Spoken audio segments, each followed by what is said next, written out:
যুবশক্তি ভরসা কার? পশ্চিমবঙ্গের যুব সমাজের জন্য গুরুত্বপূর্ণ উদ্যোগ। আজকের এই ভিডিওতে যুবশক্তি ভরসা কারের জন্য কি কি রিকোয়ারমেন্ট আছে, অর্থাৎ কি কি ডকুমেন্ট লাগবে সেটা আমরা জেনে নেব। তার আগে জেনে নিই এই প্রকল্পের মূল বৈশিষ্ট্য বা মূল লক্ষ্য কী ছিল। এই প্রকল্পের মূল লক্ষ্য হলো রাজ্যের বেকার যুবকদের আর্থিক সাহায্য দেওয়া এবং তাদের কর্মসংস্থানের জন্য প্রস্তুত করতে সাহায্য করা। এবার আমরা জেনে নেব এই প্রকল্পের মেন বৈশিষ্ট্য কী ছিল। মেন বৈশিষ্ট্য হচ্ছে পশ্চিমবঙ্গের যোগ্য বেকার যুবতীদের আর্থিক সাহায্য দেওয়াই হচ্ছে এই প্রকল্পের প্রধান বৈশিষ্ট্য। এছাড়া বিভিন্ন প্রয়োজন মেটাতে সাহায্য করবে কিন্তু এই প্রকল্প।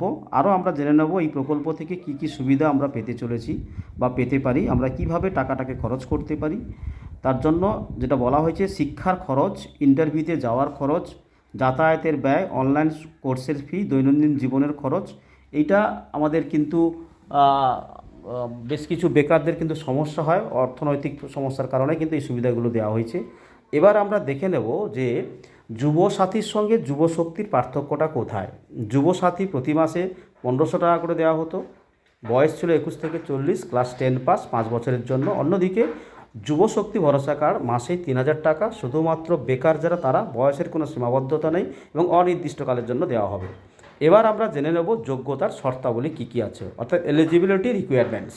আবেদনকারীকে অবশ্যই পশ্চিমবঙ্গের স্থায়ী বাসিন্দা হতে হবে, বর্তমানে বেকার হতে হবে অথবা সক্রিয়ভাবে চাকরি খুঁজছেন এমন হতে হবে। নির্দিষ্ট সীমার বেশি কোনো নিয়মিত মাসিক আয় থাকা চলবে না। অতিরিক্ত শর্তাবলী সরকার বাস্তবায়নের সময় স্পষ্ট করে দেবে। স্থানীয় কর্মসংস্থান দপ্তরে এমপ্লয়মেন্ট এক্সচেঞ্জ নিবন্ধিত থাকতে হবে যদি প্রয়োজন মনে হয়। এছাড়া যেটা সবথেকে গুরুত্বপূর্ণ, কী কী ডকুমেন্ট লাগবে। ডকুমেন্টের মধ্যে অবশ্যই লাগবে 1 নম্বরে কিন্তু আধার কার্ড, রেসিডেন্স সার্টিফিকেট, অর্থাৎ আপনি কোথায় বাস করছেন তার একটা রেসিডেন্সিয়াল সার্টিফিকেট লাগবে। কাছাকাছি কাউন্সিলরের থেকে অথবা এমএলএ থেকে কিন্তু এই কাগজটা করিয়ে আনতে হবে। এজ প্রুফের জন্য লাগবে মাধ্যমিকের অ্যাডমিট অথবা date of birth certificate. Education qualification certificate, যদিও এডুকেশন কোয়ালিফিকেশান কী লাগবে যুবশক্তি ভরসা কার্ডে কিন্তু উল্লেখ করা নেই, পরবর্তীকালে হয়তো উল্লেখ করতে পারে। Passport size photograph, mobile number, bank account passbook এবং এমপ্লয়মেন্ট এক্সচেঞ্জ নথিভুক্ত নিবন্ধীকৃত সার্টিফিকেট।